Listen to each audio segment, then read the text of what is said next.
the lamest prodigy you can be is being a blurb prodigy, but I was a blurb prodigy. I was thinking, I was like, man, how has it been this long before I had Rotopat on late round perspectives? And then I realized, I mean, I'm really just going by the people that I like the most so this is number 40 or so of late round perspectives. And so this is about where you would rank for me, within people that I've met in the fantasy space. That's the joke answer. Everyone knows the real answer, of course, because of Denny and I's ongoing litigation. And it's just a little complicated to get me on. I'm friends with you. Denny's friends with you. This is a little weird with the stuff between Denny and I, but yes, exactly. The lawyers said this was allowed finally. Exactly. So exactly.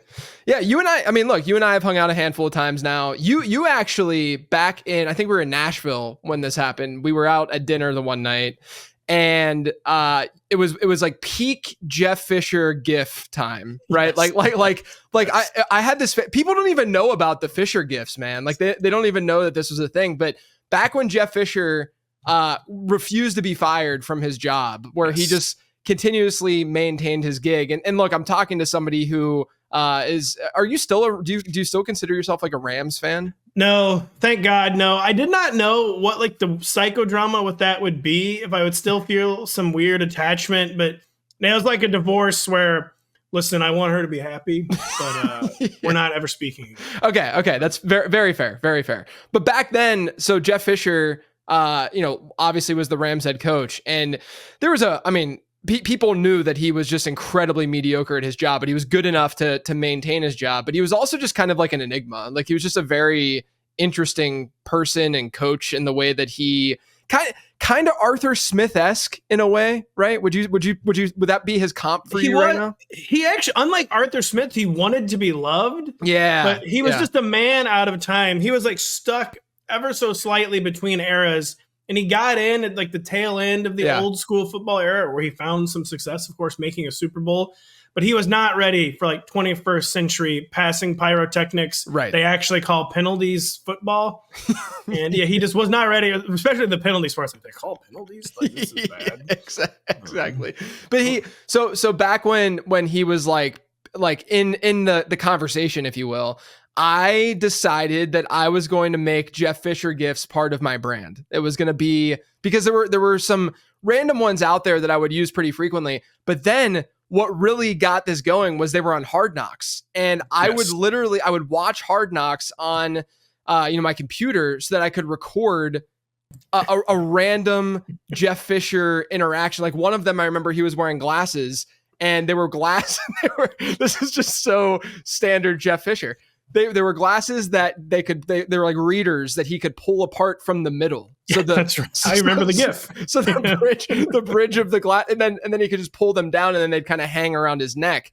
And I just made a GIF out of that. Or do you say GIF or GIF? Are you a GIF? I'd say GIF. I mean, I'm from the Midwest, though. We insist on a lot of difficult pronunciations. Yeah. GIF seems like kind of a Pennsylvania thing. I know you're down in the Sun Belt now. Yeah, but I say GIF. I'm a GIF. I'm not a. But apparently the creator says that it's GIF and not GIF. But GIF to me is always just peanut butter.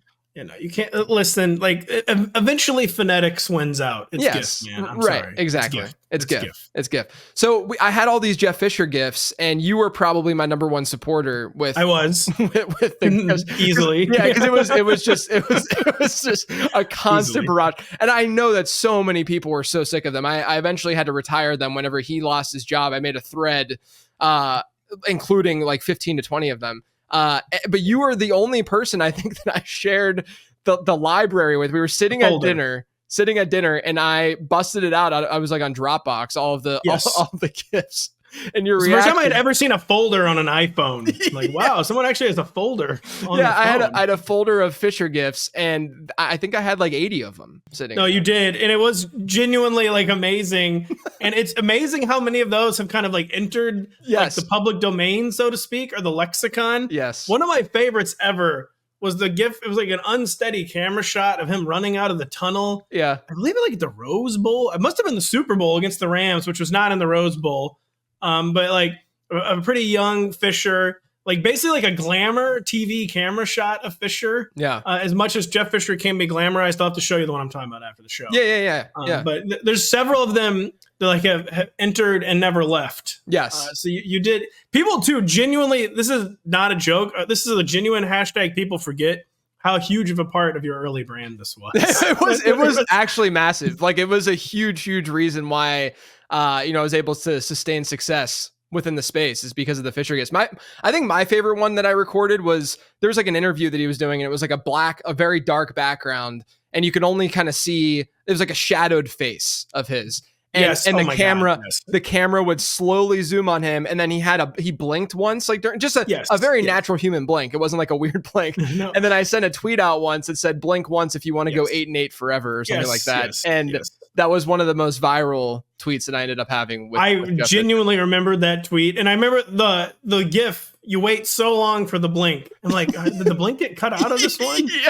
And then exactly. It always comes. It always delivers. It always hits. But yeah, I just have to say I appreciate your unwavering support with all of the Fisher gifts through the years. But look, man, you've been around the space for a while now, and I like to do this because people have called me or have said on Twitter that I'm attempting to be the Joe Rogan of the fantasy football space is what they've said, because clearly when you go from a 15 to 20 minute solo show and you start to do an interview show once a week, then all of a sudden that's the path that you're attempting to go down. But in that sort of vein, like I want to know more about you, and I say this with every analyst that hops on. I want to know sort of the start to finish, or not finish, or where you're at now journey of how RotoPat was born. Well, I have one of the most traditional entries and like ongoing careers in the industry out there. I would say probably one that can't be repeated in this day and age where, my thing was I went to journalism school. I studied to become a writer. I wanted to become a writer. I got a job immediately writing for Fanball, which I believe is still back, but it was a different incarnation of Fanball. It was a local company too. It was based in St. Louis. I went into the office actually. Wow. This being the fantasy industry, it went bankrupt in 18 months after I started working there. But I had already made like contacts and connections. And too, like luck plays a huge part in a lot of this. And Evan Silva was quite literally a friend of a friend of a friend who I met in a fantasy baseball league. Is how I met Evan. So I knew the Silver brothers via a fantasy baseball league. I didn't actually know them. My company goes belly up. All I've been doing for 18 months is writing player news blurbs at Fanball. So I had like heavy experience in that. I was doing all 4 sports too. If you're ever doing a player news site, I would recommend going by sport. Yeah. Not having people do all 4. Wait, so you were doing hockey blurbs? I was. This is not a joke. In 2010-11, I knew not only all then 30 starting goalies, I knew all their backups. Wow. So I did a lot of like so-and-so. Shout out friend of the show, Roberto Luongo, by the way. Yes. So I'm sure Luongo, was mostly starting back then. Yeah. He was not he wasn't like a deep backup or anything like that. So I didn't have to blurb Luongo a ton, but so where was I even going this day? The company goes out of business. I have experience. I don't even interview at Rotoworld. They just like gave me like a test shift. And they needed someone like that Sunday morning. I was like, yeah, sure. Wow. I'll try it. And I was a blurb. The lamest prodigy you can be is being a blurb prodigy, but I was a blurb prodigy. I mean, look, but so I do want to ask you, when you graduated, were you immediately saying to yourself, I want to work in were you saying sports, not necessarily fantasy? Yes. So some people do get into the fantasy industry and they're not even necessarily fantasy guys. Yeah. I was thankfully a fantasy football fanatic. Gotcha. Which this is not in fantasy baseball. I was a real big fantasy baseball fanatic. And this is really obvious advice, of course, but even now you'll still come across people who like clearly like aren't playing fantasy sport. Like they played or they have played, but they're not doing it like maybe on a daily basis. Yeah. And like they love sports, they love football, but they're not into fantasy. That is a hindrance. Like yeah. It's obvious when someone like does not play the way we did. So like I wanted to be in sport. I didn't really know what I wanted to do. I wanted to be a writer. Yeah. And in college, I did 0 sports writing, but I kind of always secretly knew that I probably would do sports writing. but I just like, for some reason, I don't know, it was arrogance or whatever. I was like, I'm not even going to do, I'm just going to do other kinds of writing, see like what I might be good at. But yeah, I played a ton of fantasy sports in college. Gotcha. And too, like to get this job, I replied to a Craigslist ad that didn't even list what the company was. So another thing that's probably, wouldn't happen today. So it was traditional back then. I would say probably not repeatable in this like really fractured media environment. Yeah. Well, tough economy back then too, because I graduated around the same time, and it was not fun. You want to talk about tough economy in the journalism sector too. Like, all I heard in J school is about, another great paper went bankrupt today. Yeah. And it was not good times in the journalism. It's never good times in the journalism industry, actually. Very volatile sector to be working in. But. Yes, it sure is. So you've been at Rotoworld since? Yeah, I mean, since 2011. Yep. Yeah. Which some people. So I've always loved the job. I've always loved the company. There's been other opportunities, of course. It's just been such a good fit for me. Mm-hmm. And two, like, it's so rare in this modern media environment to be one place for 13 years. Yeah, I feel gracious for that, and gonna keep doing it as long as I can, I think. Yeah. And I don't know if I'll ever mix it up at some point, but I love the job, and I love stability. I've got the one stable fantasy football job in the entire industry. Yeah, which does not exist in this space, and most of the, like you said, in most of like the content driven, journalism driven type spaces. But within Rotoworld, you've been doing player news stuff. You said you started even doing that at Fanball out of school. I would say that you're the king of player news within the fantasy space at this point. I mean, you are. You can take that however you want. You are, Pat. Let that be. Just let that settle. You just don't deny it. Just let it be. Okay. I love it. Don't get me wrong. Anytime someone says something like, try to be, it is very cool. It's just extremely cool to be known for something. Of course. There are other people as good at it as I am. So many people who've been as good at it as I have been at NBC. Yeah. But I would be lying if I said it wasn't amazing to be known as like the funny blurb guy. Yeah, you're the player news guy. And like if there's if you've been reading Rotoworld for the decade that you've been there, chances are when you've laughed out loud at any of the blurbs, like you've played a role in that. Obviously there's people that are doing similar things and like being funny, and so I'm not trying to say anything negative about the folks who have been in and out of Rotoworld, or even like Denny who's there now, but like you have I know when a blurb was written by you at this point. Well, it's funny.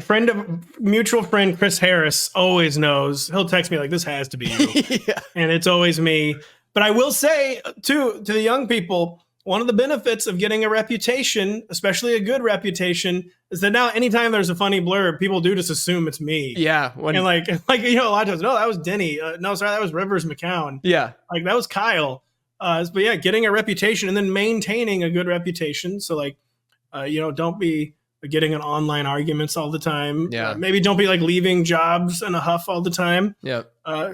Reputations are hard to get and even harder to maintain. So my blurbing reputation allows me to take credit for every funny blurb that has ever appeared on Rotoworld. Yeah, well, it's kind of like whenever we have like a player that we liked really early on in their careers or something like that. Like, for instance, like I liked Drake London a lot as a prospect, right? I remember that. And then I was totally wrong about him last year when I drafted him and told people to draft him, all that kind of stuff. And then this year I wasn't really like in or out on him this year. But now when he does well, people thank me for liking Drake London as if like I'm like 2 years detached from when I was actually kind of right about Drake London, as you know what I mean? Like when you're associated with a player, it's similar where like no matter how far, we always hear the negatives, of course, but oftentimes there's the positives of like, oh, you're attached to this guy no matter what happens, even if like you had a bad take or the wrong take on that player. Yeah, it doesn't matter if he didn't produce last year. All that matters is that he has 25 targets over the past 2 weeks. Yeah. And JJ is a genius. Yeah, exactly. Look, I'll take it. But I always try to but I'm like, guys, I didn't like have him as a target or anything. But when it comes to player news, I do think that people don't necessarily, especially now, like, there's player news sites everywhere, and a lot of them are aggregating, which is obnoxious and it's difficult. They're not the ones that are actually doing the work to create the blurbs. What do you think is sort of one of the biggest misconceptions about what you guys do with player news writing? Well, so one thing too, I'll say, I mean, a lot of people don't like aggregator. We are still an aggregator, obviously, at the end of the day. Yeah, but that's true. The problem with the other aggregators, a lot of times they send out stuff without any context, without any credit. People have valid reasons. I'm sure there are journalists with valid reasons who don't like Rotoworld, who we're getting glory for stuff they're reporting and posting all that. But we always try to credit. We always link. So that's one thing. It's the rise and proliferation of totally decontextualized, just be like a tweet where it doesn't even say Pelissero or Schefter. That's really what I mean by I think that's because aggregation kind of has the negative connotation that it does now. And I think it's purely based on the lack of credit that people are there's fantasy content aggregators that are going to steal tweets from my data dump thread and not just say, if they're saying it's from JJ or J, and I try to cite, PFF or whoever, whatever, that's all it is. That's all it comes. That's the important piece. So reporters might not even like professional aggregators like we are, where we try to actually be like a professional journalistic enterprise. Mm-hmm. But the proliferation of non-professional ones has been, kind of it's tilting. It's tilting.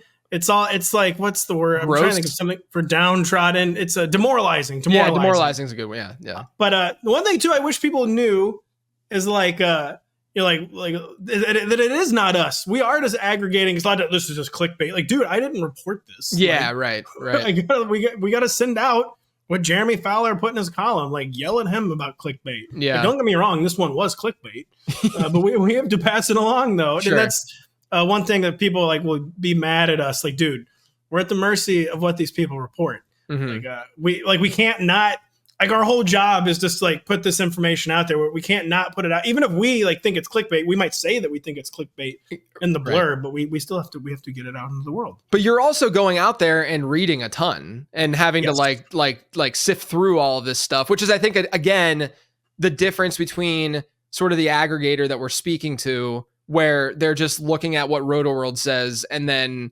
saying, oh, this is the news item, versus you guys are at least finding the source and then reporting on the source after reading all the stuff. We are. And that's another thing that's changed really severely in the past 13 years is there's this perception, and we all feel it. I think there's more news than ever. There's more stuff to click and read than ever. There's way less original football news than there was when I started 13 years ago. So many of the papers are gone. So many of the papers used to have 3 reporters, just have 1 reporter. We're at the huge mercy of the Athletic, ESPN, who have beat writers, but it's just a little different when you're on a local team beat, when you're with the national, it's just kind of a different flavor of news. And there's less to sift through than there used to be. So there is more more sameness. There's more just ripping off because there's less stuff out there. And that's been one unfortunate thing that's happened in the past 15 years. Is there's just a lot less. There's way fewer notebooks. I think Zoomers honestly might not even know what a notebook is. They're in a lot of articles still, but used to take it for granted. Every football column there'd be a notebook. Yeah. And it's oh yeah, by the way, so and so is gonna be the third down back this year. Yeah. And there's just less news. So we're all fighting and aggregating over fewer and fewer scraps every single year. I think it's felt by the more hardcore fantasy players who are not just getting their news items from a place like Rotoworld, the ones who are seeking it out themselves a little bit too. Yes, I think of myself from an analyst perspective where I'm I wonder what's a great example of this is this week. I was I wonder what's going on with David Njoku's knee that he evidently needed an MRI for. And there was literally nothing. I know. Nothing for I don't think anyone still knows what the MRI revealed. No. It's seemingly it was nothing, but there was no reporting on it. And it's very easy to get frustrated and say, what are these beat reporters doing? But I think to your point, it probably just stems from the fact that a lot of these papers / institutions have just cut a lot of their reporting. And as a result, they have less power, kind of the beat writer brigade in general. And access, it's very subtle and gradual. It's curtailed just a little bit each year. Mm-hmm. That's another thing. How in the world did 5 49ers beat writers not know Christian McCaffrey had an Achilles injury, which is kind of a fair question. Yeah. There's a subtle erosion. This is especially since the pandemic, some stuff that was changed, never was changed back, where they have less access than ever. Yeah. So there's fewer reporters, there's less access. and as an extension, by extension, worse information. Yeah, so we should probably, we should probably be a little bit kinder to the folks out there that are trying their hardest, to get us the information that we desperately need. This episode is sponsored by Underdog. Underdog is the easiest place to play fantasy sports, and they give you a ton of different games and contests to choose from each week. If you think drafting is over because the season started, you'd be wrong. You can draft teams over there each week in literal minutes. Right now, if you sign up on Underdog with promo code LATEROUND, you not only get a deposit offer of up to $1,000, but you also get access to my rest of season rankings. Those will be emailed to you once you sign up. But when you sign up, you have to use promo code LATEROUND. Head to underdogfantasy.com or download the app to do so. Again, that's promo code LATEROUND. Now back to the show. Let's get into some takes. Let's start with the New York Jets. Robert Saleh gets fired today, actually, because we're recording this on a Thursday. I have to always say this is before Thursday Night Football, so if something pops up with one of those teams, you guys know why we don't have takes after the fact. JJ, curious you're not talking about Brock Purdy's injury. yeah, exactly. Knock on wood, buddy. Knock on wood. Seriously, let's hope this I'm literally knocking on wood. Yeah, we need nothing like that to happen. Do you what kind of fantasy impact do you see from this? Because today, Todd Downing was I guess I don't know if you call it a promotion or what, but he's apparently calling plays now. Yes. Instead of Nathaniel Hackett, and now everyone's like, well, what's Nathaniel Hackett actually doing for this team? But what's your general sense of like what's going on in New York right now and how that might impact fantasy football? My general sense isn't really based on the Jets, just based on the history of these kind of moves. And listen, I know Robert Saleh was a defensive-minded head coach, and Jeff Ulbrich, is that how you say his name? Yeah. The guy being promoted is also defensive-minded. So you might be like, how could this team get more conservative, or how could they be even more into the run, which they haven't been as into the run as they should be, in my opinion. Yeah. Because it's always defensive-minded guys going to want to run the ball. They just pushed out a defensive-minded guy. Maybe you're not expecting a big change there, where I just am. And I think that really is the move for the Jets. Like, I know they have blocking issues. They've got chemistry issues with everyone.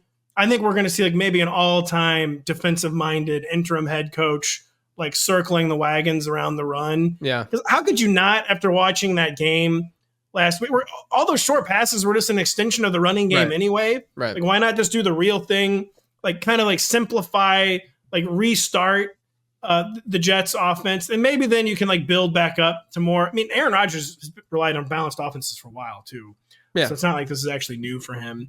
I'm expecting like kind of like an all-time and way beyond like Antonio Pierce's wild dreams, like interim defensive-minded head coach establishment of the run. And I frankly think it's like the right approach for the Jets. Yeah. Yeah. I mean, not only that, but they get Buffalo this week. And that's a team where that's like very easy to do that. That's what you're supposed to do. And you can't do it if you have Dare Ogunbowale. Right. You can do it hopefully if you have Breece Hall and Braylon Allen. Yeah, I do worry though that the average fantasy manager is going to see them potentially do that. Like, would we be shocked if they beat Buffalo and they run the snot out of the ball and that's how they do it? I think that's definitely in the range of outcomes here, right? And then I think that there could be a sort of whiplash effect of that, of then people assuming that this is the way the Jets offense will operate without really layering on. It seems like this year more than ever, people aren't layering on matchup stuff enough. Like they're not looking at the fact that like, it's like, oh, Andy Dalton was so much worse in week 5 than he was in week. Well, yeah, he played Vegas and Cincinnati. Like, what did you expect him to do whenever they go and face Chicago, who's been amazing defensively this year? So like, I think that's another thing to always keep in mind is like, yes, like we can look at the peripheral numbers and kind of see how these offenses will shift and change based on these changes, but at the same time, don't overstate it based on what that matchup says. Especially just beyond just the matchup and the Bills, like you said, where you do want to run the ball. It's like it's a week where they're coming back literally from Europe. Mm-hmm. They're making all these coaching personnel changes. Kind of just by definition, it's going to need to be a simplistic game plan. Yeah, true. And they just kind of want to get in, get out. They want to basically do something to like get the taste out of their mouth the past 2 weeks. I was expecting a simple game plan against the Bills, and it's an extremely good point, though. Like, just don't assume that it'll be that every week. Right. But I'm just expecting basically a palate cleanser against the Bills. Yeah, I mean, there's some like very obvious things too. Like if anyone watched that game against Minnesota, you saw that there were some easy plays to Breece Hall in the passing game consistently throughout that game. Like him just sitting in space, understood there's going to, we can't always see but even when I went, like I go back and I watch every game every week, and like he had room to work with that they just didn't allow him to work in that space. And that's obviously like, that's, say what you want about Braylon Allen, who's been great, and he's a great, ground game running back, and he can be a great early down running back. And I also think that he can be a bell cow in this league. Like I liked him a lot as a prospect, and he's already proven that. But Breece Hall's bread and butter is his receiving. Like he's a top tier receiver in the league, like top 5 in the league at doing that. Allow him to do that, and you can still use Braylon Allen. That's fine, but like allow Breece Hall to get that 15 to 20% target share in your offense. He's going to be able to break one eventually. Maybe the operation was just too sped up. I mean, he attempted like over 50 passes. So it is surprising that Breece Hall, especially in that game, I think it was like 3 catches. Yeah. He had like an 8% target share. Yeah. Just totally insane. But their whole, anyone who watched the game, like their whole operation was so out of sync, so out of whack. Yeah. To the Jets, it's been back-to-back like elite defenses. Yeah. Their schedule has been just like comically difficult. Yeah. And staying hard. It's the Bills, then it's Mike Tomlin. Like it's just like they cannot catch a matchup break, kind of. But it's not as Aaron Rodgers, we know, still looks physically, honestly, probably shockingly good for considering his circumstances. Right. Or hopefully, knock on wood again, we have seen the low point. Yeah, second half of the season, hopefully, from a fantasy perspective, things can turn around for them. We also across the league have a couple of rookie quarterbacks stepping in. We get Drake Maye in New England. We get Spencer Rattler in New Orleans with his Derek Carr injury. I'll ask you about both of these guys. Do you think that Drake Maye will end up being an upgrade for this New England offense? And then with Spencer Rattler, are you worried about their big 3, which is shockingly a big 3 with the way that Rashid Shaheed's been playing, but with Rashid Shaheed, Chris Olave, and Alvin Kamara? I mean, yes and yes. Yeah. But also, I mean, like the Patriots had to make the move. I don't understand like the narrative that's been around the Patriots and like that they can't play Drake Maye. They can't put Drake Maye into this situation. Yeah. Like as if he's going to be the first rookie quarterback to ever play behind a bad offensive line. I know. We know that's bad. Of course, the alternative is that we'd rather put him into a good situation. Like, when is that going to be in New England? Like, he's not going to wait 3 years. Like, let's just wait 2 years while we totally rebuild our offensive line. Exactly. And like this idea that it's just like irresponsible. You can run out the clock on a season when you're trying to get like a top 3 franchise quarterback. Mm-hmm. You cannot run out the clock on a season where that player is already on the roster. Exactly. Like, it's just like malpractice to not see that player. Yes. And it's going to be so hard for him to create juice of his own, of course, 'cause even though we like his athleticism, we like he's basically the anti-Jacoby Brissett when it comes to like moving around. Yeah. And like what he can bring to the table. The sporting cast is so limited that it's ultimately I think it'll just be honestly they'll be more fun to watch. Yeah, but not seeing many more fantasy points for anyone involved. Drake maybe occasionally will be like a streamer type play. Are you intrigued at all by like a Jalen Polk in the offense? Well, he's another guy. I mean, he was a guy that I thought maybe they weren't going to play earlier in the year, and then they did just throw to the Wolves, and then he is not producing. Yeah, and maybe should not have been thrown to the Wolves. But yeah, I mean, you would like to think they had a lot of reps together over the summer. He's someone who stands to benefit the most. Yeah, I mean, Pop Douglas is already. There's no difference between Pop Douglas's floor and ceiling, you know. and I mean, it's not like Drake Maye is going to unlock Hunter Henry. It's not like he's going to unlock even Kendrick Bourne. We have the one guy with like when you look at the roster, like who could benefit from, if not even necessarily improved quarterback play, just livelier quarterback play. Yeah, is Jalen Polk. Yeah. I would agree with that. All right, so then in New Orleans. Are you worried about all 3? And then is there one that you're maybe more worried about versus the other guys? Well, it's the first time. Do you think Spencer Rattler is good? I mean, did you like him as a prospect? I think so. I don't do a ton of quarterback prospecting, but I do think that we are very quick to get excited about day 3 type players, and that's one of the fears that I definitely have.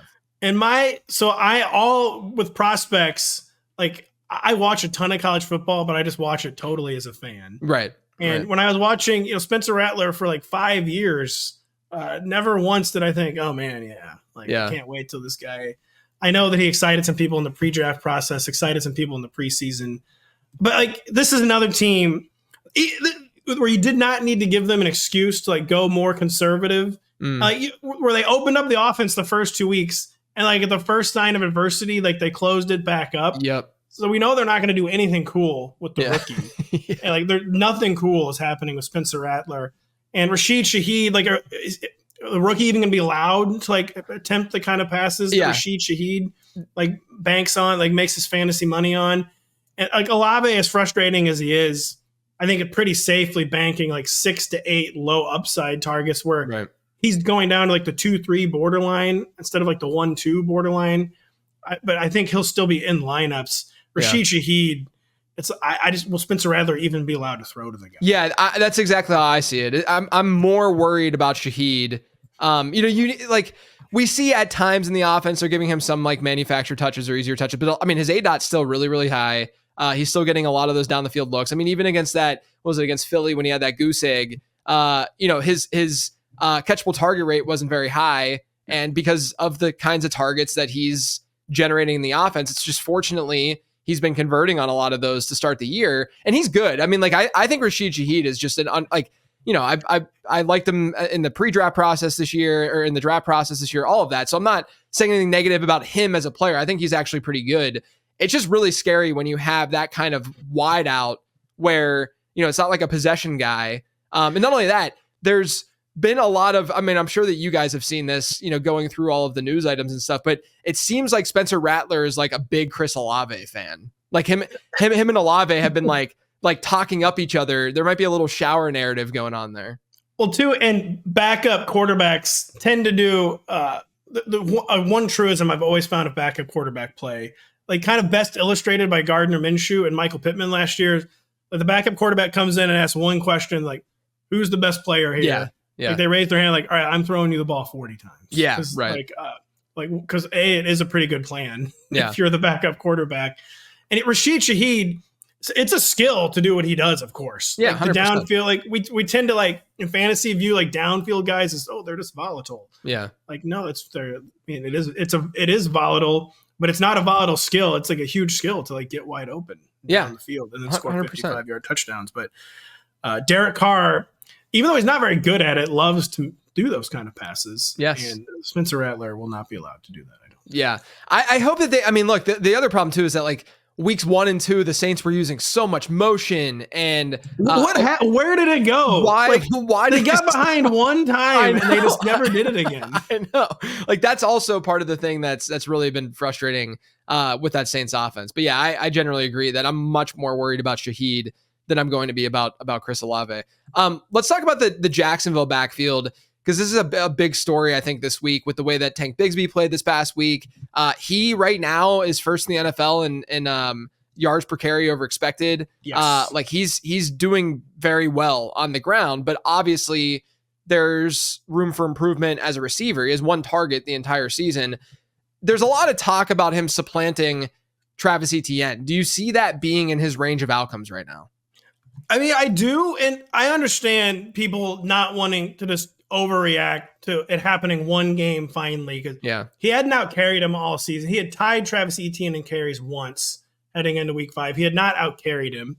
We now have seen that it is in the range of outcomes for him to out-carry Travis Etienne. I believe he out-snapped Travis Etienne. And like Doug Peterson is funny, like, or he's like, no, we still haven't had the change in the guard. Like Etienne banged his shoulder again. So it's never good news when the good news is that you were hurt. Yeah. So like, that's not, I don't even view that as a good thing. Oh, the reason Tank was playing over him is because he was hurt again. So that's bad for Etienne. This is what Peterson wanted, of course. Yes. Like all off season, they thought we need more from Tank in year 2 or whatever. And like, we need to take more off of Travis Etienne's play. They knew he was miscast. Yeah. So they wanted this outcome. I've been a little surprised by this, like their hesitance to like commit to this. Not that they've been hesitant to give Tank Bigsby work. They have been giving him work, but I think this is something they wanted to happen. It is happening. It was a really good matchup, of course, against the Colts. Yeah, right. But what do good players do? They take advantage of good matchups. Tank Bigsby had one of the best rushing performances by any player all season in terms of like film. Yeah. Like those touchdown runs, like, dude, like this is insane. I think it is happening, and I'm kind of like, why would it not happen? Yeah, my thing with Bigsby is I don't know if like what do you think about his receiving work and if he would be able to take that from ETN? Because my fear with Bigsby is that he becomes what basically maybe what some people thought like they could get from like a Zamir White or something like that this season. Like, I mean, probably even worse than that, lower than that, because the target share for White, there was at least some outcome that he would see a double-digit percentage target share. But like with Bigsby, it looks like it's capped to some degree. And I think we'd both agree that of the two, like ETN's a good pass catcher. Like he did that in college a lot. And I know that he started his NFL career, and for whatever reason, that wasn't the role that he was often playing. But totally insane. But yeah, right. but we've seen that. My thing with Bigsby is I could see a scenario where we continue to see a 50-50, but we might even see like a 60-40 in favor of Bigsby on the ground. And then I just wonder what the receiving work's going to look like. Do you have hope that can change, or do you think that ETN at least has that locked up? Yeah, I have no hope that can change. Where I do agree with your pessimism there. Like another thing. So Bigsby, you just basically said it's a classic, like, what do you win when you win? It's like Tank Bigsby is out carrying Travis Etienne, and it barely matters because they're the league's 19th best offense. They're in comeback game script all the time where they can't even run. Right. And just beyond like the player attributes, we just know Doug Peterson, as much as any coach in the NFL, is like so committed. Yeah. Like to the point of like insanity, where like sometimes in Philadelphia, they were begging him like, dude, like simplify the committee. Yeah. And he would just never do it.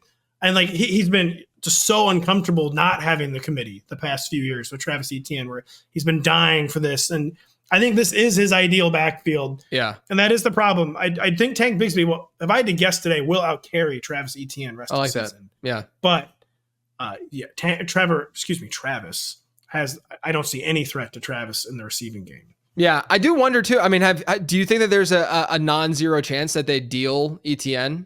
Like that they're out of it and they're just like, let's just, I mean, look, when we talk, like, let's caveat this. When we talk trades like this and hypotheticals with teams dealing players, it does not happen 99% of the time. Maybe more. Yeah. Yes. Like literally we have all these like grand ideas about this player getting dealt. It's only when like the writing is literally on the wall. You can read it very clear. Like what's going on with Devontae Adams right now. It seems very clear that once the asking price goes down a little bit, he will be dealt. But the out of nowhere kind of trade deadline things don't happen very frequently. So I guess my question to you would be, would you consider putting that as part of the evaluation package with Tank Bigsby right now? Yeah, because I just don't think the Jags are the kind of organization not to go too down narrative street. Yeah, like they're not going to want to sell again. They're not going to want to admit defeat. Like Shad Khan wants to win so bad. I don't think he'll be a white flag waiver. And it's a classic teams. So one reason we're always concocting trade scenarios is because teams should be trading. That's true. Yeah, it makes no sense that there's not more trades in the NFL. Picks beyond the third round are essentially, I mean, they're not even flyers. They most of the time just don't work. They're like lead balloons, basically. Any pick beyond day two. But teams treat fifth round picks like they're still like the most valuable commodities in the world. So they don't even make the trades. If ETN goes on the trade block, I mean, unless you get one organization that like has loved the player since he got drafted, you're not getting a day two pick, obviously. Yeah. And I don't see like what the motivation for Jacksonville will be to trade him for like a fifth rounder. Yeah. So they're unlikely to think their season's like truly over and they just want to win so bad. I think they'll be counting on staying in it. Yeah, I would agree with that. We already talked about Breece Hall a little bit, so let's shift our focus to Bijan Robinson, the other running back that was drafted in round 1 that we had high hopes for. And look, it's so strange how Robinson and Hall have basically gone down the exact same path this season. Like going from after week 1, I think we all looked at them and we were like, wow, they're going to be, they could give us like CMC production this year. Mission accomplished, man. Yeah, right. Yep. Like everything looked good. And then week 2, it's like, okay, this still looks okay enough, but there's some variant, whatever. And then the last couple of weeks, it's just been pretty pitiful from a expectation versus reality standpoint with the workloads that they're seeing. Like I said, we talked about Breece Hall. When it comes to Bijan Robinson, are you more optimistic or pessimistic about what's to come rest of season? I'm more optimistic. So last week felt like kind of like the low point for Bijan, but his snap share like actually ticked back up last week. And Algiers ticked down ever so slightly. And Algier, as the change of pace guy, a lot of times you get like, touches where it's easier to be efficient, kind of. And he was really efficient the first 4 weeks, but I don't think Tyler Algier is going to be a more efficient runner than Bijan over the course of a 17-game season. And that was finally borne out in week 5, where Tyler Algier came back down to earth in the efficiency department. Bijan clearly looked better. Oh my gosh, that one move that in the open, like he's so ridiculous. He does things that literally no other running back in football can do. And they do things that no other coaching staff does, where they apparently only giving him outside zone, right? Yeah, like give him one normal carry, man. Like how can you see? So that part is annoying. The NFL, it is insane at running back, where it doesn't matter if you're literally Bijan Robinson and a top 8 pick who you were drafted in the top 8 for the sole reason that you can be all 3 downs. If one coach decides you're a committee back, it's like the Duke Johnson rule. Like you're just a committee back the rest of your career, no matter what. Yeah. And I am worried that is maybe happening with Bijan, but he does have the strong side of the committee. The overall offensive environment improvement is, of course, very good news for him. Like Kirk Cousins not being dead after all. Yeah. Like Bijan, I think we've weathered the worst of the storm. Yeah. It was a needed expectations adjuster. Like, all right, whatever. We're not getting top 3 overall Bijan, apparently. Yeah. But we're still getting like 70% of the snaps Bijan. I think it'll be good down the stretch. Yeah, great matchups coming up too. They get Carolina this week. He should be able to come through. I mean, look, it'll be very, very frustrating if he doesn't come through to some degree. Against the Panthers. At least let's just see that he gets good peripherals and that things look fine, from a target share standpoint, all that. Would you say you're more optimistic about Robinson than Breece Hall at this point? I am, but Breece, a very brave opinion. I don't think it can get any worse for Breece. Yeah. So I think it will only get better. I think we'll get a better Jets offense as we get a simplified Jets offense. Maybe they'll build back up to be like this crazy, complex Aaron Rodgers machine. But I don't see any path forward for the Jets that does not involve like way more Breece Hall involvement. Yeah. It's a more volatile overall situation than the Falcons, so I prefer Bijan. But I think both are going to be much more fantasy managers we're hoping for down the stretch. Yeah. Let's look over at Kansas City, where I kind of just assumed that they were going to go with a running back by committee. So I was right from the perspective of like, don't spend up a lot on Carson Steele and Samaje Perine, but then I was wrong to not spend more on Kareem Hunt because of what he did in week 5 and the kind of workload that he saw. But then on top of that, we saw Juju Smith-Schuster look like it was, I don't know what year, really 2019. 2018? Yeah, something like that when he was good at the game. He had a great performance in that matchup as well. Where are you at with these guys? So Kareem Hunt, easiest backfield takeover ever, question mark. And it has to be, yeah.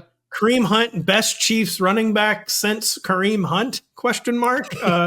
Pretty crazy, where I was not expecting this outcome.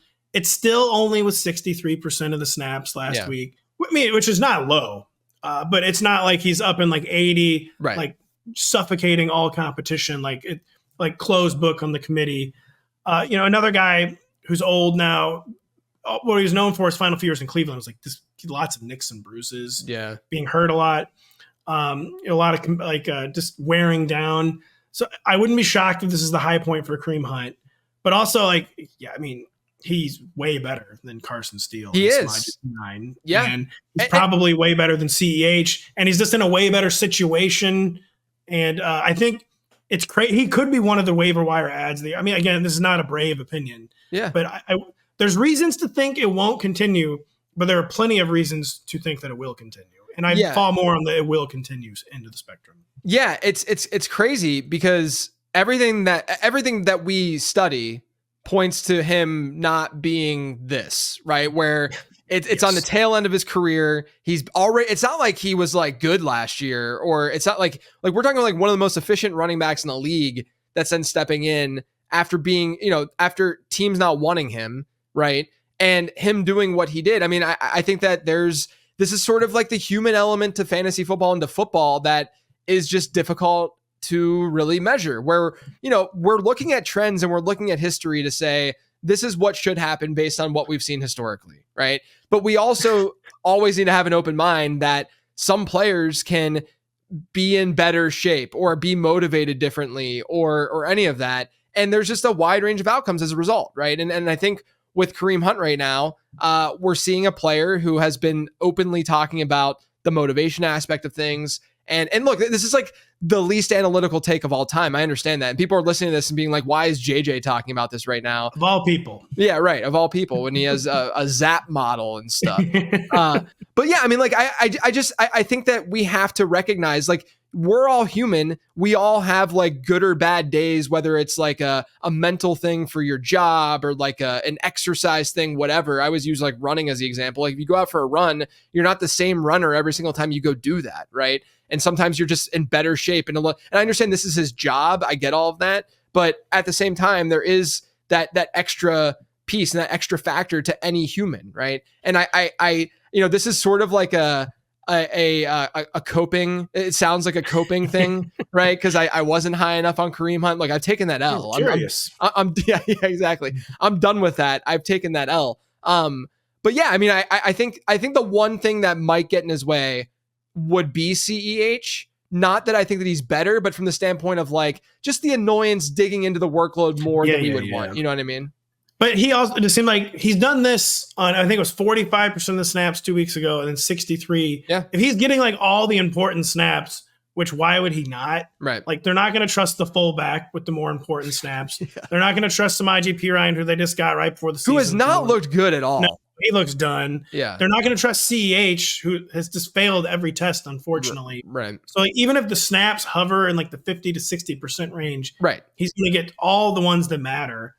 And it's the easiest backfield takeover I've ever seen. Yeah, I'll say this about Hunt to wrap this up. I don't think he's like a league winner. Like, I mean, he is from the standpoint of like a cost perspective because no one he might accidentally win leagues. Yeah, just from like the value standpoint. Yes, not from the a value standpoint. I mean from the perspective of like he still ran like 40% of their routes, which is a good number, but it's not like a Breece Hall, Bijan Robinson type number. Like, that resulted in a lower target share. I don't know if we're gonna see consistent enough like high target shares for him to be like a true like RB1 in fantasy. But look, if you got him off the waiver wire, you have at least an RB3 right now, and probably like there's a very real possibility that he ends up just being an RB2.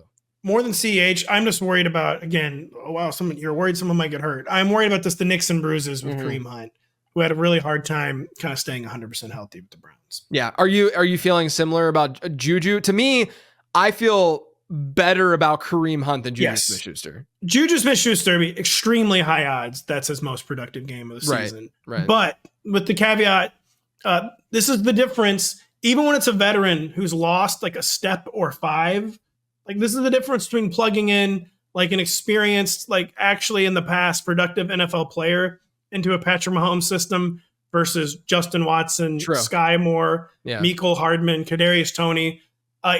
He's not the guy that he was when he was drafted with the Steelers, or even that he was like 2 or 3 years ago. But like just a veteran who like knows how to play football. Right. Yeah. Basically, who isn't going to just commit a catastrophic mistake every time he's targeted. That's like, because people are probably shocked, like, dude, like how did Juju, after like 2 years of doing nothing, immediately do that? It's a good, like, Patrick Mahomes is still Patrick Mahomes. He just hasn't had people to throw to. And even a washed Juju is so much better than throwing to like Mecole Hardman or Kadarius Toney. Yeah, my thing with Juju too, if we're trying to like forecast where this might go, is we've actually seen him in this exact situation. Like, I don't remember, but we have. Yeah, we've seen this exact thing happen, and he was fine. Like he was from 1,000 yards, right? I don't know. I can't remember what his actual, like. I think he ended up being like a 3-4 type player for fantasy. He was not very productive in fantasy. Yeah, right. So like it was like that. I think is like the 80th to 90th percentile outcome for Juju Smith-Schuster in this situation right now. It was 933 yards, by the way. So just almost got there. Only 3 touchdowns. I'm telling you, man, Mahomes I think there's gonna be a touchdown avalanche. He's been running so cold in the red zone. He has been so cold in the red zone. Yeah, it is pretty frustrating. All right, so let's look at Miami now. You get Tua potentially coming back. Does that make you? Because I feel like the sentiment is still these guys suck from a fantasy perspective, and they're on bye right now, so like there might be a buy low moment. do you think this is a buy low moment for Achane, Waddle, Tyreek Hill? What I'll say is there are many thoughts on the Dolphins, one of which was they were not performing well even before Tua got hurt. Yeah, the Buffalo game was rough. Yeah. Yeah, it was only like 6 quarters of football. But there were warning signs even before Tua got hurt. That being said, I'm not buying low maybe necessarily, but I'm not selling low at this point. Like I'm definitely already pot committed. Like Devin Achane's on my teams. Just gonna ride it out. It's just gonna. I say I'm not gonna buy low. Tyreek Hill. If you can get Tyreek Hill for like someone on the wide receiver 2-3 borderline or something, or even just like a wide receiver 2 you don't love, I probably still make that trade. But I mean, Tua will be back in week 8. They have not said this. My sense all along was that the Dolphins didn't even want to place Tua on IR. They basically had to be talked into it. Yeah. And that he will be back in week 8. Mike McDaniel, I think this might honestly be good for Mike McDaniel, who just does not adjust. Like, as much as I love Mike McDaniel, the offenses have really slowed down the stretch each of the past 2 years. They were totally horrible the first 2 games out Tua. It's like, dude, you've got to adjust. Yeah. He finally started adjusting last week in a way that I think might help him even when Tua comes back, where he's like learned a few new ways to generate offense, maybe some easy completions, and just that like you're not going to get equal value right now. Yeah. I'm holding on to them. And if someone's like tilted out of their minds, I am acquiring Tyreek Hill and then just trying to get myself to week 8. Just get to week 8. Yeah, no, I agree with you. And I had a volatile buy in my 15 transactions column / podcast this week for Devon Achane, because if we were, the way I'm seeing it, if I'm sitting with you, we're in Canton, right? And we're sitting you and I had dinner the one day at Canton. We did. And let's say that we're sitting there and we're talking about Devon Achane, and I told you, Achane's going to see half of the team's running back rushes and a 16% target share. Where would you draft him in fantasy football? Like where I was already drafting. Yeah, round 1. Like he's like an easy round 1 pick with that kind. And like that's what we're seeing from him right now, right? And so you inject Tua in there, and you can see, obviously, look, there's a ton of volatility. I said that on the show. Like there's massive amounts of volatility with a transaction like that for obvious reasons, but I do think that we don't have a ton of opportunities to have buy low moments that are quite like this when we know what Tyreek Hill can do. When we know, Devon Achane is, it's bizarre that Tank Bigsby is the most efficient running back in the league right now, and Devon Achane is the least efficient running back in the league right now. I know. We knew he was going to regress, but not sure I was expecting. This isn't really regression. Not what I had in mind. Yeah. So I think it really, this kind of stuff usually just comes down to risk tolerance at the end of the day. It's true. And I tend to be a more conservative player, but even that being said, a few weeks ago in my guillotine league, I knew no one would be bidding on Jalen Waddle. It was one of the reasons the team got the blade. But I put a bid on him and I won him. And because I was worried about how they didn't look good even before the injury. But there's just no way they're not going to be productive players. Yeah, right. Even if it's like they don't meet expectations, they're going to be productive players. And you probably are right to be buying on all 3 and not just Tyreek. Yeah, as the week has gone on, which is why I like doing late round perspectives, because then I can kind of like reflect on some of the things I've said and like more, after I've done more research and stuff. The more I'm just like, let's just buy them. Like, let's just go for it. Just be legends and just go for it. just freaking go for it.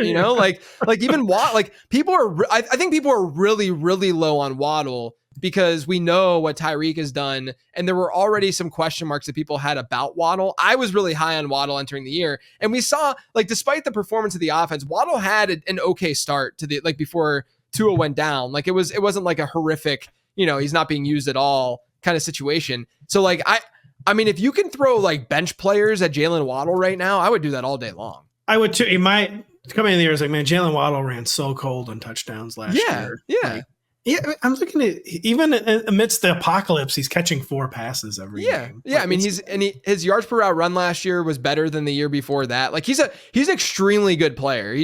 The unfortunate side is that he's got the Deontay Johnson thing in him, where it seems like he gets hurt every game and then he's like out for a chunk of it, and then he comes back and he's on 100%, and it's just very frustrating. It is, because he like doesn't miss games, right? He's always hurt though. Yeah, he misses quarters, not games. Yeah, exactly. Which missing quarters is the silent killer. Yes, it truly is. Another guy, running back who all of a sudden is good, seemingly, is DeAndre Swift. But is he actually good all of a sudden? I think his environment is much better all of a sudden, is what it really boils down to. And the DeAndre Swift revival, I think, is definitely about the Bears' shifting approach, which their initial approach never made any sense. And that was one of my most biggest summer regrets, is only looking at the Bears from a fantasy football perspective. Oh, this is amazing. Yeah. They're acquiring all these guys who are going to be good at fantasy football.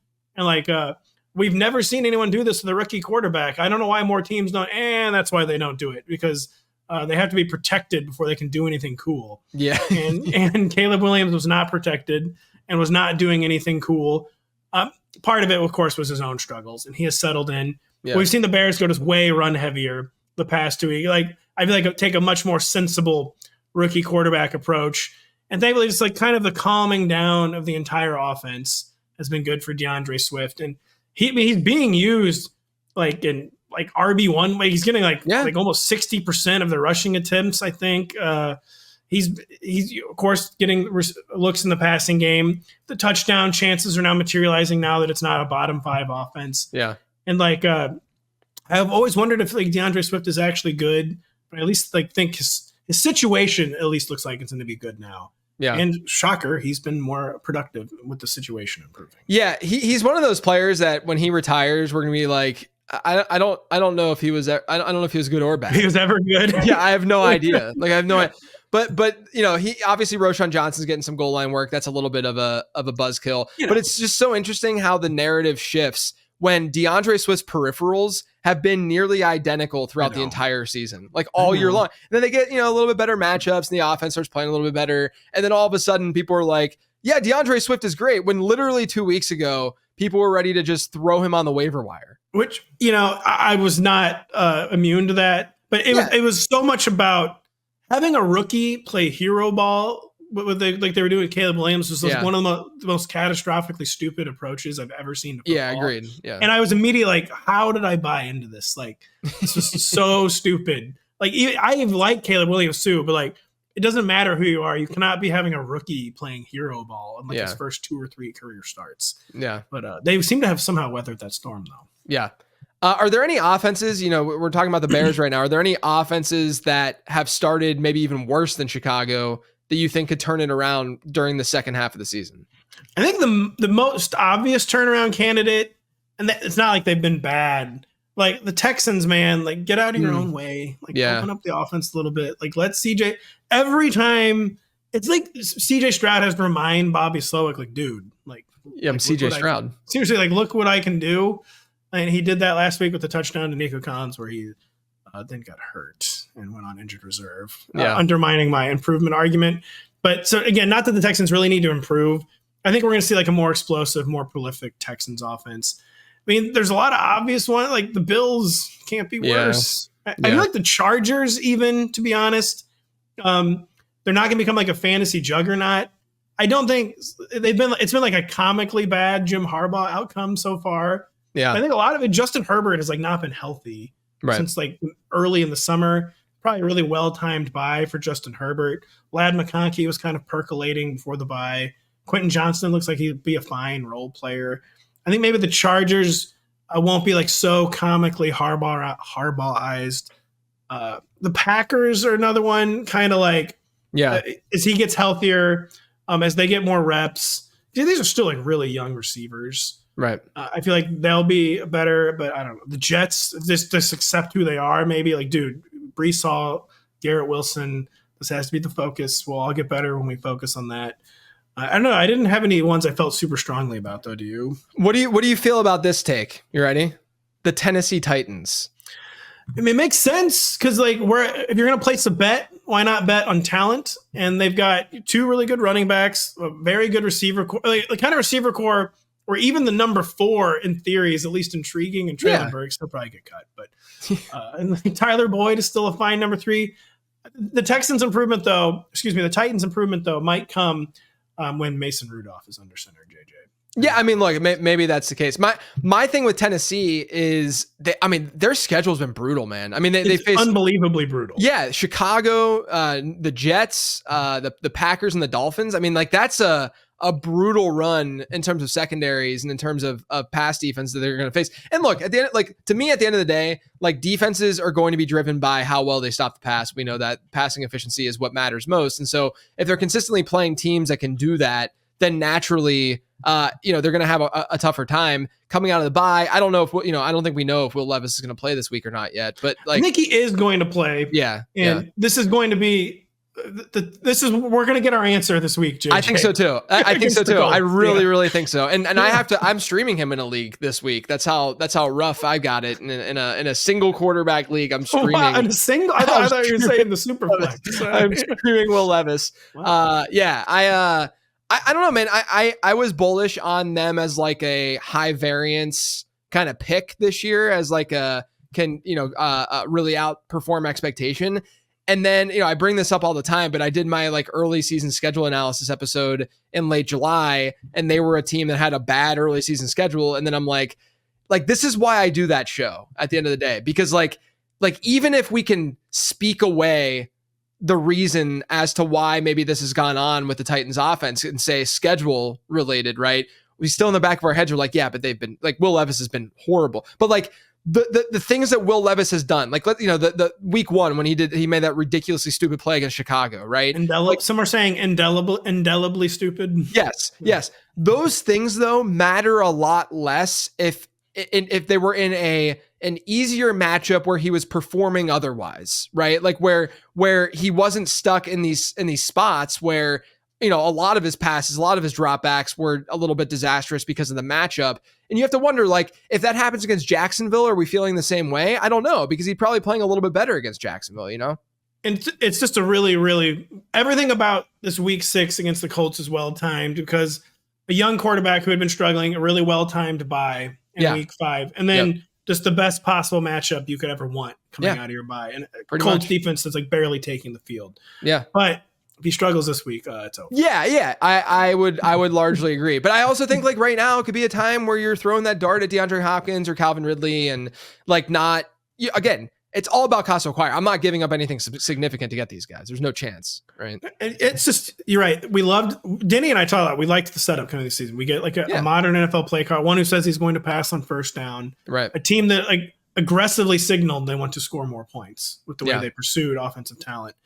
But if they can't do it against the Colts, JJ, I know we've got serious problems. I know it'll be an issue. The last thing that I want to talk to you about before I let you go, we're kind of in this fantasy football world where there's only a handful of players who are like really performing well. If you have one of those guys, you're feeling good. If you don't, you're struggling a little bit. Now, fortunately, I think last week things started to normalize a little bit, and we saw like more of the bad offenses scoring touchdowns, which was nice to see because it evens out fantasy a little bit more and it makes it more entertaining. But amongst the players that are kind of performing well, are there any that you think are sell candidates right now? So we saw more points last week, and then we're seeing higher totals this week. Yeah. Maybe sanity is returning to our game. JJ, so we're still seeing several totals like below 38.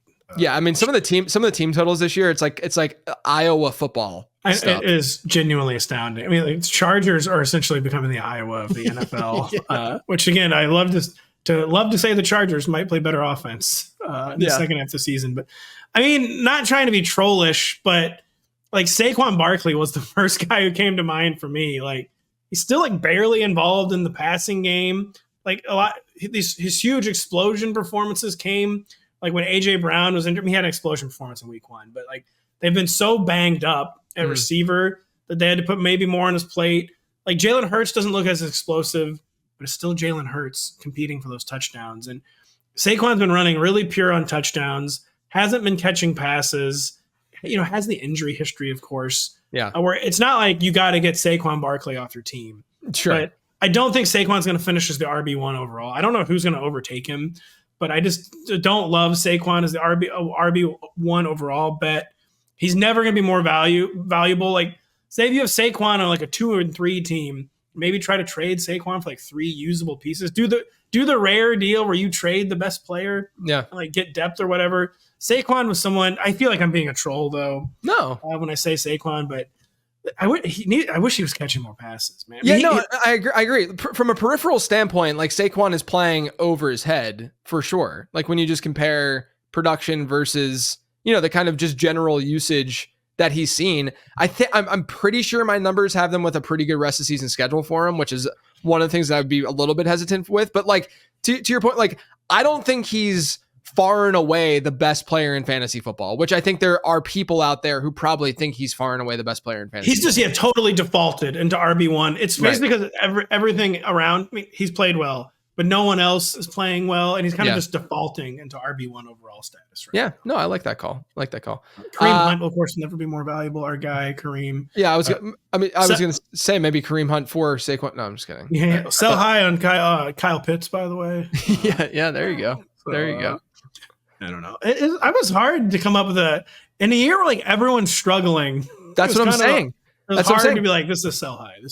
I do 15 transactions every week, and coming up with sell candidates this year is difficult because I don't have much conviction behind some of the sell candidates. I mean, there's some that I definitely feel okay about, but like it was like I had J.K. Dobbins after week 2, that kind of stuff. That was pretty pretty easy. But it was like it was kind of like a low hanging fruit one. There's not because at the end of the day, like if you're like even like Jaden Reed right now, I talked about this with Dwayne McFarland last week, where Jaden Reed has a sub 20% target share right now in the Packers. It's like just below 20%, right? That's not what we see from wide receiver ones like ever in fantasy football. And we know that he's doing unsustainable things when he touches the ball, but we also know that, he's kind of like a Deebo Samuel type. Like he's got that in him to be, the outlier to some degree with some of these metrics. And I also think that I said this last week, the market finally caught up this week, but people were still like way too low on Jaden Reed, despite, how he was performing and stuff like that. But it's really hard to go on and say, sell Jaden Reed when there just aren't many players that are doing anything close to what Jaden Reed's doing right now. Would a really, I thought of a really stupid one while you were talking. Let's hear it. Would DJ Moore be a sell high? No, I like that. That's not a stupid one. I think that's reasonable. I love DJ Moore. Yeah, me too. But like the target share was fine last week, but I worry about the raw overall target totals as they kind of play this more like protect the rookie style football. Like Keenan Allen is, at some point going to command like 10 targets in a game. Right. I feel like Rome is going to. I just wonder. I love DJ Moore. I wonder if he's like at peak value right now. I think that's an interesting call because Adunze, because I was a little bit lower on Moore in my rest of season rankings this week, and someone on my Patreon called it out, and I don't even think I've responded yet. But it's because I have to really think about this. Yeah, I was gonna say you gotta get really angry. I have a very smart Patreon group, and they test me a lot, and I'm like, you know what, you might be right here, and then I have to change. But with the DJ Moore thing, my logic behind being a few spots lower than consensus in terms of why, I don't think it wasn't enough to like call him out as a sell per se, but I do think Keenan Allen, we can't ignore that he was banged up and he's probably coming, he's older, so it's not gonna be easy for him to just bounce back immediately. And then Rome Odunze, one of the best prospects we've seen over the last 5 or so years coming out, and he's probably gonna be more and more involved in this offense as we, move down the season. But like you said, I like DJ Moore as a player, but I think situationally there are reasons. Yeah, I just thought maybe more target competition with the smaller overall targets pie, because they've had success finally limiting the targets and protecting the rookie. Yeah. But I have DJ Moore on a lot of teams. Yes, I feel that. And we'll not be trading him because I love him. But he is a fun player. Yeah. He's also got that like Nick Chubb attitude to him where he just does his work. I know. He does. He really, that's a great compare. By the way, I've been workshopping a thermonuclear take. I've already said on a few shows that Stefanski was just a Nick Chubb merchant this entire time. And that's what it was all about. The efficiency was always fake. It was because he had a Hall of Fame level runner. Yeah. And we're seeing that's why Kareem Hunt struggled. That's why the offense has fallen apart this year. I dig it. He's just a Chubb merchant, man. I dig it. I dig that take. Man, this was great. I always love chatting with you and hanging out and all that. All jokes aside of you being like the 40th Perspectives guest and ranking you there, that you're higher on my list. Let everyone know where they can find you and all the stuff you're working on. I'm still, I'm a Twitter dead ender. Yeah, I'll be here as the ship continues to catch fire at ROTOPAT, RotoPat, Oliver Rotoworld, of course, the Rotoworld football show with a friend of Mr. JJ, Denny Carter, enemy of me. Yes. But we podcast many times a week. I publish several articles a week and always tweeting JJ. And seriously, my pleasure. It was overdue on both our ends. And I really appreciate the invite anytime. Yeah, man, of course. You can find all my stuff over on lateround.com. Make sure you're taking advantage of the underdog promo that's there if you want my rest of season rankings. Otherwise, everyone, as usual, thanks for tuning in.